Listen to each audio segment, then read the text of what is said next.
はい、今回はですね、iPhone に充電ケーブルを挿した時にオリジナルの交換音をつける方法をご紹介します。こんな感じです。はい、まずは使いたい交換音をダウンロードします。ご自分の好きな交換音をダウンロードしてもらって構わないんですけど、今回は交換音ラボというサイトからダウンロードしたいと思います。何でもいいんですけど、今回は剣で切るっていうのをダウンロードしてみましょう。で、ダウンロードするとですね、右上の下矢印のアイコンがあると思うんですけれども、そこをタップしてください。で、ダウンロードのファイル名のところをタップします。そして左下の共有アイコンをタップします。で、ファイルに保存。で、iCloud ドライブのショートカットフォルダーに、ダウンロードしてください。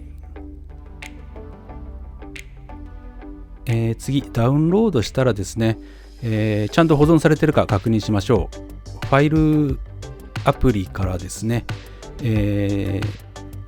iCloud ドライブのショートカットフォルダーの中に入っているか確認してください。で、ちゃんと先ほどのが入ってますので、これをですね、長押しします。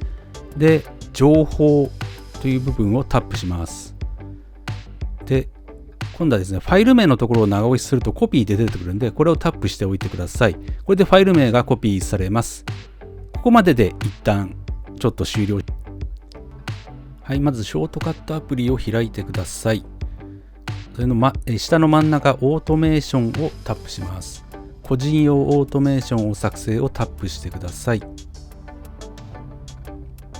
一番下にある充電器というところをタップします。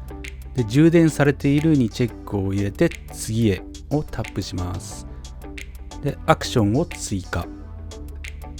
ここでですね、ファイルと入れて検索してみてください。で、ここにある、ファイルを取得をタップします。書類ピッカーを表示をオフにしてください。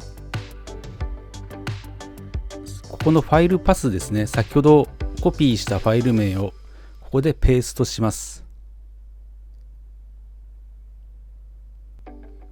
はい、プラスボタンをタップしてください。ここで、ですね、エンコードと入れて検索してみてください。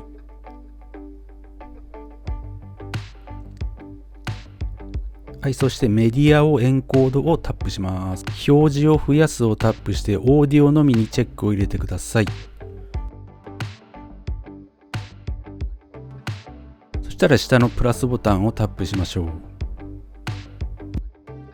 はい、検索欄にですね、サウンドと入れて検索してみましょう。で、サウンドを再生をタップします。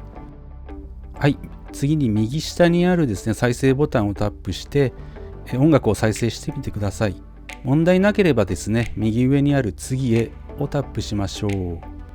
実行の前に尋ねるをオフにします。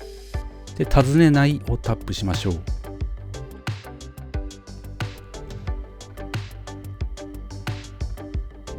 これでオートメーションに追加されたので、もう充電器を挿せばですね、いつでも音が変わっているような状態です。で、無効にしたい場合はこのオートメーションを有効のところをオフにしてください。以上で終了になります。お疲れ様でした。